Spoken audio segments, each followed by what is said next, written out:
Sir ಯಾರ ಜೊತೆನಾದ್ರೂ ಆಗ್ಲಿ ಹೇಳ್ಬಿಟ್ರು ಕರ್ನಾಟಕದ ಜನರ ಪರವಾಗಿ ಅಂತ. ಅಲ್ಲ ಯಾರ ಜೊತೆನಾದ್ರು ಆಗ್ಲಿ ಅಟ್ಲೀಸ್ಟ್ ನಮ್ಗೆ ಏನ್ ಬೇಕು ಅನ್ನೋದನ್ನಾರು ಹೇಳಲೇಬೇಕಲ್ವಾ?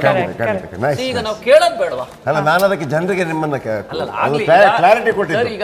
ರಾಜಕೀಯವಾಗಿ ಜೊತೆಗೂಡಿದ್ದಾರೆ, ಆದ್ರೆ ವಿಷಯಾಧಾರಿತ ಬೆಂಬಲ ಸರ್ ಹೇಳಿದಂಗೆ ಬಿಜೆಪಿ ಜೊತೆಗೂಡಿದ್ರು ಸಹ ಅದನ್ನ ನಮ್ಗೆ ಏನ್ ಬೇಕು ಅಂತ ಹೇಳ್ಬೇಕಲ್ಲ. ಈಗ ಒಂದ್ ಗಾದೆ ಮಾತು ಹೇಳ್ತಾರೆ, ಮಗು ಅಳ್ಳಿಲ್ಲ ಅಂದ್ರೆ ತಾಯಿ ಆಲೆ ಕುಡ್ಸಲ್ಲ ಅಂತ. ಹಂಗಾದ್ರೆ ಈ ನಾಡಿನ ಜನತೆಗೆ ಏನ್ ಬೇಕು ಅಂತ ಕೇಂದ್ರಕ್ಕೆ ಅಟ್ಲೀಸ್ಟ್ ಒಂದು ಮನವರಿಕೆ ಮಾಡುವಂತ ಪ್ರಯತ್ನನಾದ್ರು ನಾವು ಮಾಡ್ಲೇಬೇಕಾಗತ್ತಲ್ಲ. ಹಾಗಾಗಿ ನಂಜುಂಡಸ್ವಾಮಿ ಅವ್ರ ಮಾತನ್ನ ನಾವು ಸದಾ ನೆನ್ಸ್ಕೋಬೇಕಾಗತ್ತೆ. ರೈತನಿಗೆ ಸಾಲಕ್ಕಿಂತ ಹೆಚ್ಚಾಗಿ ಅವನು ಕೊಡಕ್ಕಿಂತ ಹೆಚ್ಚಾಗಿ ಅವನ ಬೆಳೆದ ಬೆಲೆಗೆ ಬೆಂಬಲ ಮತ್ತೆ ಮಾರುಕಟ್ಟೆ ಒದಗಿಸುವಂತ ಒಂದು ಪ್ರಯತ್ನ ಮಾಡಿ ನಿಜವಾಗ್ಲೂ ರೈತನೇ ಈ ದೇಶಕ್ಕೆ ಸಾಲ ಕೊಡ್ತಾನೆ ಅಂತ ಸದಾ ಹೇಳ್ತಾ ಇದ್ರು ಹಿಂದೆ ಇದ್ದಂತ ರೈತ ಹೋರಾಟಗಾರರು. ಅದೇ ರೀತಿ ನಾವು ಇವತ್ತು ರೈತನ ಮೇಲ್ದರ್ಜೆಗೇರಿಸುವಂತ ಚಿಂತನೆನ ಕೇಂದ್ರ ಸರ್ಕಾರ ಮಾಡಬೇಕಾಗಿದೆ. ಆಮೇಲೆ ಅತಿ ಹೆಚ್ಚು ರೈತನ ಬೆಳೆಗಳನ್ನ ಆಚೆ ಹೋಗ್ಲಿಕ್ಕೆ ಏನ್ ಬೇಕು, ಈ ಕೋಲ್ಡ್ ಸ್ಟೋರೇಜ್ಗಳು ಬೇಕು, ನೀರಾವರಿ ಬೇಕು, ಒಳ್ಳೆ ನೀರಾವರಿ ವ್ಯವಸ್ಥೆ ಬೇಕು. ಆಮೇಲೆ ಮೊದಲೆಲ್ಲ ಏನ್ ಮಾಡ್ತಾರೆ, ಈ ದೊಡ್ಡ ದೊಡ್ಡ ಯೋಜನೆಗಳನ್ನ ಮಾಡ್ತಾ ಇದ್ರು, ಸಾವಿರಾರು ಕೋಟಿ ಯೋಜನೆಗಳು, ಎಷ್ಟೋ ಡ್ಯಾಮ್ಗಳು ಕಟ್ಟಬೇಕು ಅಂತ ಒಂದು ಚಿಂತನೆಗಳು ನಡೆದಿತ್ತು. ಆದ್ರೆ ಇವತ್ತು ಅತಿ ಹೆಚ್ಚಾಗಿರೋದು ಸಣ್ಣ ಹಿಡುವಳಿದಾರರು. 87% ಸಣ್ಣ ಹಿಡುವಳಿದಾರರಿದ್ದಾರೆ. ಅಂದ್ರೆ 5 ಎಕರೆಗಿಂತ ಕಡಿಮೆ ಜಮೀನು ಹೊಂದಿರುವಂತ ರೈತರಿದ್ದಾರೆ.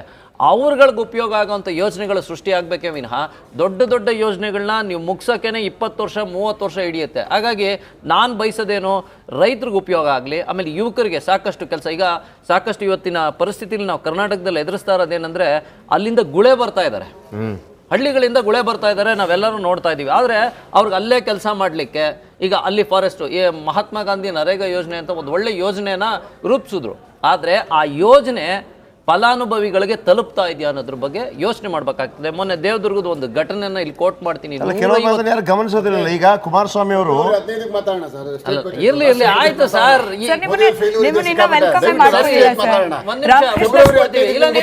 ಅಲ್ಲ ಕಾಂಗ್ರೆಸ್ನವ್ರು ಬಂದಿದ್ದೀರಾ ಅಂತ ನಾವು ಮಾತಾಡಬಾರ್ದು.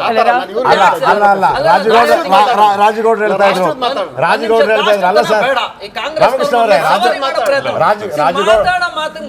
ರಾಜಗೌಡ್ರ ಮಾತನ್ನ ಹೇಳ್ತಾ ಇದ್ರು, ಗುಳೆ ಹೋಗ್ತಾ ಅನ್ನೋ ಕಾರಣಕ್ಕಾಗಿ ಕುಮಾರಸ್ವಾಮಿ ಅವರ ಯೋಜನೆ ಇತ್ತಲ್ಲ, ಈ ಸಲದ ನಿಮ್ಮ ಪ್ಲಾನ್ ಇತ್ತಲ್ವಾ, ಅದರಲ್ಲಿ ಅಂದರೆ ಲೋಕಲೈಟ್ಸ್ಗಳನ್ನು ಹೇಗೆ ಅಲ್ಲೇ ಉಳಿಸ್ಕೋಬೇಕು, ಯಾವ ರೀತಿಯಲ್ಲಿ ಕೆಲಸಗಳನ್ನು ಸಿಗುವ ಹಾಗೆ ಮಾಡಬೇಕು ಅನ್ನೋಂಥ ಕೆಲವು ಪ್ಲಾನ್ಗಳು ಅವರದ್ದಿತ್ತು. ಬಟ್ ಅದು ಜನರಿಗೆ ತಲುಪಲೇ ಇಲ್ಲ. ಅಲ್ಲ ಖಂಡಿತವಾಗ್ಲೂ ಅದನ್ನ ತಲುಪಿಸೋ ಪ್ರಯತ್ನ ಈಗ ನಾವು ಅದನ್ನು ಕೇಳ್ಕೊಳ್ಳೋದು. ಕೇಂದ್ರ ಸರ್ಕಾರ ಆಗಲಿ, ರಾಜ್ಯ ಸರ್ಕಾರ ಆಗಲಿ, ನಾವೀಗ ವಿರೋಧ ಪಕ್ಷದಲ್ಲಿದ್ದೀವಿ, ರಾಜ್ಯ ಸರ್ಕಾರದಲ್ಲಿ ಕೇಂದ್ರ ಸರ್ಕಾರ ಜೊತೆ ಒಡಂಬಡಿಕೆ ಮಾಡ್ಕೊಂಡಿದ್ದೀವಿ, ಅವ್ರಿಗೂ ತಲುಪಿಸೋ ಪ್ರಯತ್ನ ಮಾಡ್ತಾ ಇದ್ದೀವಿ. ಯಾಕಂದ್ರೆ ಈ ನಾಡಿನ ಅಸ್ಮಿತನ ಕಾಪಾಡಬೇಕಾಗದ್ದು ನಮ್ಮ ಪ್ರಾದೇಶಿಕ ಪಕ್ಷಗಳ ಕರ್ತವ್ಯ. ನಾನು ಕೇಳ್ಬಿಡ್ತೀನಿ ಸರ್, ಅದ್ ನೀವು ಎಕ್ಸ್ಪ್ಲೈನ್ ಇಲ್ಲ, ನಾನು ಇನ್ನೂ 2 ಮಾತು ಮುಗಿಸ್ಬೇಕಿತ್ತು.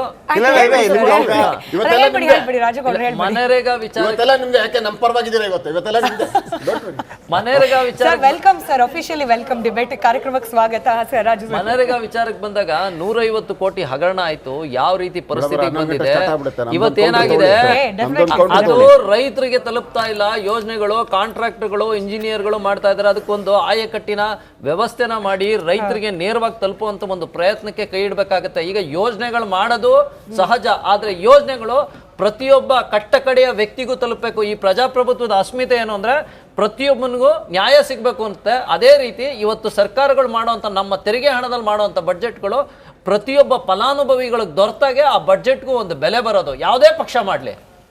ರೈಟ್ ಸಮೀವುಲ್ಲಾ ಸರ್, ಈಗ ರಾಜ್ಯ ಕೇಂದ್ರ ಅಂತ ಬಂದಾಗ ಕಾಂಗ್ರೆಸ್ನ ದೊಡ್ಡ ಆರೋಪ ಅಂತಂದ್ರೆ ಕೇಂದ್ರದಲ್ಲಿರ್ತಕ್ಕಂಥ NDA ಸರ್ಕಾರ ರಾಜ್ಯಗಳ ಆರ್ಥಿಕ ಒಂದು ಏನಿದೆ ಸ್ವಾವಲಂಬಿತನ ಅದನ್ನ ಕಟ್ ಹಾಕ್ತಾ ಇದೆ. ಫಾರ್ ಎಕ್ಸಾಂಪಲ್ ಸಿದ್ದರಾಮಯ್ಯ ಅವರು, ಇದು ರಾಮಕೃಷ್ಣ ಸರಿ ಬಹಳ ಖುಷಿಯಾಗೋ ಪ್ರಶ್ನೆ ಕೂಡ, ಈ 15ನೇ ಹಣಕಾಸು ಆಯೋಗದ ಶಿಫಾರಸಿನಂತೆ ರಾಜ್ಯಕ್ಕೆ ಬರಬೇಕಾದ ಆದಾಯ ಹಿಡಿದ್ಬಿಟ್ರು, ಅದನ್ನ ಪ್ರಶ್ನೆ ಕೂಡ ಮಾಡಲಿಲ್ಲ. ಈ ನಿರ್ಮಲಾ ಸೀತಾರಾಮನ್ ಅವರು ಬಜೆಟ್ ಮಂಡನೆ ಮಾಡೋ ಸಂದರ್ಭದಲ್ಲಿ ಕಳೆದ ಬಾರಿ ಕೂಡ ಇದನ್ನು ಪ್ರಸ್ತಾಪ ಮಾಡಿದ್ರು, ರಾಜ್ಯಗಳ ಆರ್ಥಿಕ ಸ್ವಾವಲಂಬಿತನಕ್ಕೂ ಕೂಡ ನಾವು ಒತ್ತು ಕೊಡ್ತೀವಿ ಅಂತ ಹೇಳಿ. ಇದನ್ನ ಗಮನ ಕೊಡಬೇಕಾಗಿರೋದು ಎಷ್ಟಿದೆ ಅಂತ ಹೇಳಿ. ಯಾಕೆಂದ್ರೆ ನಮ್ಮ ಟ್ಯಾಕ್ಸ್ ಎಷ್ಟು ಹೋಗುತ್ತೆ ಅದಕ್ಕೆ ಪೂರಕವಾದಂತಹ ಷೇರು ನಮಗೆ ಬರ್ತಾ ಇಲ್ಲ ಅನ್ನೋದು ಸತ್ಯ. ಅದು ಈಗ ನೀವು ಆವಾಗಲೇ ಹೇಳಿದ್ರಿ 2ನೇ ಸ್ಥಾನದಲ್ಲಿದೆ GST ಕಲೆಕ್ಷನ್, ನಮಗೆ ಎಷ್ಟು ಬರ್ತಾ ಇದೆ ನಮಗೆ, ಮತ್ತೆ ಆ ಥರ ಹಂಚೋದಕ್ಕೆ ಅವರು ಅಡಾಪ್ಟ್ ಮಾಡ್ತಿರುವಂತಹ ಮಾನದಂಡ ಸರಿ ಇದೆಯಾ? ನಮ್ಮ ರಾಜ್ಯದ ಅಭಿವೃದ್ಧಿಯ ದೃಷ್ಟಿಯಿಂದ ಇದು ಮುಖ್ಯವಾದಂತಹ ಪ್ರಶ್ನೆ. ರಾಜಗೌಡರು ಈ ಚರ್ಚೆಗೆ ಒಂದು ರಿಲೆವೆಂಟ್ ಪಾಯಿಂಟ್ ಅನ್ನ ತಂದಿಟ್ಟಿದ್ದಾರೆ. ಒಂದು, ಕಳೆದ ಬಜೆಟ್ ಅಲ್ಲಿ ಭದ್ರಾ ಮೇಲ್ದಂಡೆ ಯೋಜನೆಯನ್ನ ರಾಷ್ಟ್ರೀಯ ಯೋಜನೆ ಅಂತ ಅನೌನ್ಸ್ ಮಾಡ್ತೀನಿ ಅಂತ ಅನೌನ್ಸ್ ಮಾಡಿದ್ರು. ಅದಕ್ಕೆ ಬೇಕಾಗಿರೋ ಚಿಕ್ಕಾಸು ಕೊಡ್ಲಿಲ್ಲ. ಕಳಸಾ ಬಂಡೂರಿನೆಲ್ಲ ಸೆಂಟ್ರಲ್ ಕ್ಲಿಯರೆನ್ಸ್ ನಾವು ನೆರವು ಕೊಡ್ತೀವಿ ಅಂತಂದ್ರು, ಕೊಡ್ಲಿಲ್ಲ. ಆಮೇಲೆ ಮೇಕೆದಾಟು ಎನ್ವಿರಾನ್ಮೆಂಟಲ್ ಕ್ಲಿಯರೆನ್ಸ್ ಬೇರೆದೆಲ್ಲ ಕೊಡ್ತೀನಿ ಅಂತ ಹೇಳಿದ್ರು, ಕೊಡ್ಲಿಲ್ಲ. ಎತ್ತಿನ ಹೊಳೆ ಯೋಜನೆಗೆ ಅವ್ರು ಹೇಳಿದ ಹಾಗೆ ಏನೂ ಬರಲಿಲ್ಲ. ಹೀಗಾಗಿ ಸಹಜವಾಗಿ ನಮ್ಮ ಷೇರು ಏನಾಗ್ತಾ ಇದೆ, ನಮಗೆ ಬರೋ ಹಕ್ಕುಗಳು ಏನಾಗ್ತಿದೆ ಅನ್ನೋ ಪ್ರಶ್ನೆ.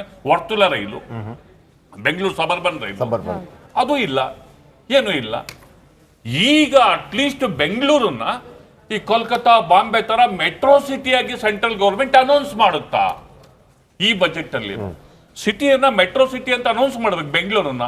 ಮತ್ತು ಆ ಮೆಟ್ರೋ ಸಿಟಿಗೆ ಅನುಸಾರವಾಗಿ ಕೇಂದ್ರ ಬಜೆಟ್ ಇಂದ ಅಥವಾ ಕೇಂದ್ರದಿಂದ ಬರಬೇಕಾದಂತಹ ಅನುದಾನ ಇರ್ಬೋದು, ಸವಲತ್ತು ಇರ್ಬೋದು, ಬೆಂಗಳೂರಿಗೆ ಬರಬೇಕು.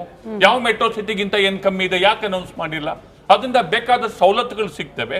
ಈಗ ಸರ್ಕಾರಿ ನೌಕರರಿಗೂ ಕೂಡ ಬೇಕಾದಷ್ಟು HR ಆ ಥರದ್ದೆಲ್ಲ ಬೇಕಾದಷ್ಟು ಸಿಗ್ತವೆ. ಹೀಗಾಗಿ ಕೇಂದ್ರದಿಂದ ರಾಜ್ಯಕ್ಕೆ ಬರ್ತಿರುವಂತಹ ನೆರವಿನ ಪ್ರಮಾಣ ಕಡಿಮೆ ಆಗ್ತಿರೋದಕ್ಕೆ ಕಾರಣ ಏನು? ರಾಜ್ಯಗಳ ಆರ್ಥಿಕ ಸ್ಥಿತಿಗತಿಯ ಮೇಲೆ ಅದನ್ನು ನೀವು ಬರೀ ತಗೊಳ್ಳೋದೇ ಆಯಿತು, ಇಲ್ಲಿ ಕೊಡೋದೇನು ಬಂತು ಅನ್ನೋ ಪ್ರಶ್ನೆ.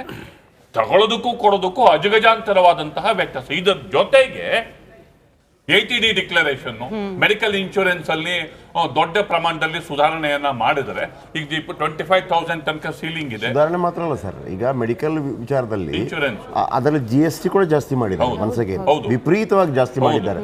ಯಾಕಂದ್ರೆ ನಿಮಗೆ ಯಾರು ಕೂಡ ಆರೋಗ್ಯದ ವಿಚಾರದಲ್ಲಿ ಕೊಡೋಕ್ಕಾಗೋದಿಲ್ಲ. ನಾನು ಮತ್ತೆ ಬೇಕಿದ್ರೆ ನಾನು ರಾಜೇಗೌಡರನ್ನ, ನಾನು ಕುಮಾರಸ್ವಾಮಿ ಅವ್ರ ಹತ್ರ ಕೇಳ್ತಾ ಇದ್ದೆ. ಅವ್ರದ್ದೊಂದು ಪ್ಲಾನ್ ಇತ್ತು ಈ ಬಾರಿ, ಏನಂತಂದ್ರೆ ಎಲ್ಲರಿಗೂ ಕೂಡ ಸರ್ಕಾರದ ವತಿಯಿಂದಲೇ ಪ್ರೀಮಿಯಂ ಕಟ್ಟೋದು ಇರೋ ರೀತಿಯಲ್ಲಿ ಅವನಿಗೆ 5 ರಿಂದ 10 ಲಕ್ಷದ ಇನ್ಶೂರೆನ್ಸ್ ಫ್ರೀ ಸಿಗುವಂಗೆ ಮಾಡೋದು ಅಂತೇಳಿ.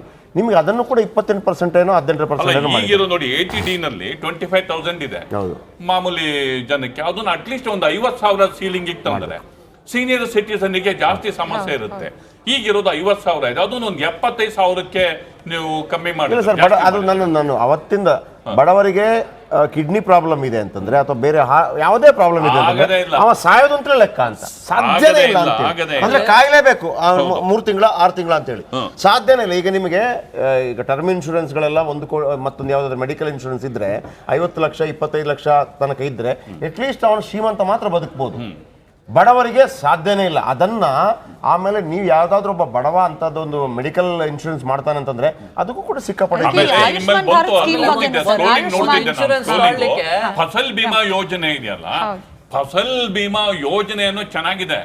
ಆ ಫಸಲ್ ಬಿಮಾ ಯೋಜನೆಗೆ ಆ ರೈತರು ಈ ಬರ ಇರಬಹುದು, ಅತಿವೃಷ್ಟಿ ಇರಬಹುದು, ಆ ಡಾಕ್ಯುಮೆಂಟ್ ಸಬ್ಮಿಟ್ ಮಾಡಿ ಆ ಇನ್ಶೂರೆನ್ಸ್ ತಗೊಳ್ಳೋ ಅಷ್ಟರಲ್ಲಿ ರೈತ ಸತ್ತೋಗಿರ್ತಾನೆ. ನೀವು ಕಲೆಕ್ಷನ್ ಮಾಡೋ ದುಡ್ಡಿಗೂ ಲೈಕ್ ಆಯುಷ್ಮಾನ್ ಭಾರತ್ ಕೂಡ ಆಯುಷ್ಮಾನ್ ಭಾರತ್ ಈಸಿ ಇಲ್ಲ ಸರ್. ಅದು ನೀವು ಸರಳೀಕರಣ ಮಾಡಬೇಕು, ಕಂಡೀಷನ್ಸ್ ಮಾಡಬಾರ್ದು. ಕಂಡೀಷನ್ ಸರಳೀಕರಣ ಮಾಡಬೇಕಾಗುತ್ತೆ, ಕಂಡೀಷನ್ಸ್ ಎಲ್ಲ ಸಿಂಪ್ಲಿಫೈ ಮಾಡಬೇಕಾಗಿ ಬರುತ್ತೆ. ಆಯುಷ್ಮಾನ್ ಭಾರತಕ್ಕೂ ಫಸಲ್ ಬಿಮಾ ಯೋಜನೆಗೂ ಕಂಡೀಷನ್ಸ್ ಈಗ ಅದ್ರ ಬಿಟ್ಟರೆ ಈಗ ₹1 ಮತ್ತು ₹2 ಬ್ಯಾಂಕ್ ಇಂದ ಕಟ್ಟಾಗಿ ಇನ್ಶೂರೆನ್ಸ್ ಇದೆಯಲ್ಲ, ಒಂದು ಅದ್ಭುತ ಯೋಜನೆ ಅದು. ಅದನ್ನ ಬೇಕಿದ್ರೆ ನೀವು ಬೇಕಿದ್ರೆ ₹10 ಮಾಡ್ಕೊಳ್ಳಿ, ಜಾಸ್ತಿ ಕೊಡುವಂತ ಮಾಡಿ, ದೊಡ್ಡ ಕಷ್ಟ ಆಗೋದಿಲ್ಲ ಅದು ಅಂತ. ಅದೇ ರೀತಿ ಮೆಡಿಕಲ್ ಇನ್ಶೂರೆನ್ಸ್ ವಿಚಾರದಲ್ಲಿ ಇದೆಯಲ್ಲ, ಅದರಲ್ಲಿ ಒಂದು ಮಹತ್ತರವಾದಂತಹ ಒಂದು ಹೆಜ್ಜೆಯನ್ನು ಇಡಲೇಬೇಕು. ರಾಮಕೃಷ್ಣ ಅವ್ರಿಗೆ ನಾವು ಪ್ರಶ್ನೆ ಕೇಳೋಷ್ಟಿಲ್ಲ ಅಂತ ಅವ್ರ ಹತ್ರ ಉತ್ತರಗಳ ಪಟ್ಟಿನೇ ಇದೆ. ಯಾಕಂದ್ರೆ ಅವ್ರಿಗೆ ಬಜೆಟ್, ಎಲೆಕ್ಷನ್, ಅಪೋಸಿಷನ್ ಪಾರ್ಟಿ ಸೆಂಟ್ರಲ್ಲಿ.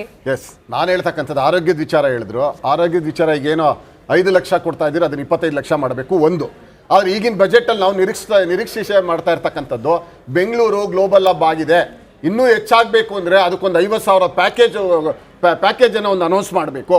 ಅರ್ಥ ಆಗ್ತಿದೆ. ಆಮೇಲೆ ಇಂಡಸ್ಟ್ರಿಯಲ್ಲಿ ನಮಗೆ ಮ್ಯಾನುಫ್ಯಾಕ್ಚರಿಂಗ್ಗೆ ಕಡಿಮೆ ಆಗ್ತಾ ಇದೆ. ಎಲ್ಲ ದೇಶ ಬಿಟ್ಟು ಇಂಡಸ್ಟ್ರಿಯಲಿಸ್ಟ್ಗಳು, ವ್ಯಾಪಾರಸ್ಥರು, MSME ಅವರೆಲ್ಲ ದೇಶ ಬಿಟ್ಟು ಹೋಗ್ತಾ ಇದ್ದಾರೆ. ನೀವೇನೇ ಅವರು ಸಬ್ಸಿಡಿ ಕೊಟ್ಟಿರ್ಬೋದು, ಅವ್ರಿಗೆ ಕಾರ್ಪೊರೇಟ್ ಅವ್ರಿಗೆ ಟ್ಯಾಕ್ಸ್ ಕಡಿಮೆ ಮಾಡಿರ್ಬೋದು, 35 ರಿಂದ 25, ಹೊಸದಾಗಿ ಮಾಡೋರ್ಗೆ 15 ಮಾಡಿ, ಆದರೆ ಪ್ರಯೋಜನ ಆಗ್ತಾ ಇಲ್ಲ. ದಯಮಾಡಿ. ಆಮೇಲೆ ಕರ್ನಾಟಕ ಮಾಡಲ್ಲ ಇಡೀ ದೇಶಕ್ಕೆ ನೀವು ಅನುಭವಿಸಬೇಕು. ಇನ್ನು 10 ವರ್ಷ ಈ ದೇಶಕ್ಕೆ ನೀವು ಕರ್ನಾಟಕ ಮಾಡಲ್ಲೋ, ಇವಾಗೇನು ಮೋದಿ ಮಾಡಲ್ಲ ನೀವು ಅನ್ಕೋತಾ ಇದ್ದೀರಿ. ಗ್ಯಾರಂಟಿ ಸ್ಕೀಮ್ಗಳನ್ನ ಇನ್ನು 10 ವರ್ಷ ನೀವು ಕೊಡದೆ ಅವರು 90% ಆದಂತ ಈ ದೇಶದ ಜನಸಂಖ್ಯೆ ಬದುಕೋದೇ ಕಷ್ಟ ಆಗುತ್ತೆ. ಅವ್ರ ಕೈನಲ್ಲಿ ದುಡ್ಡಿಲ್ಲ.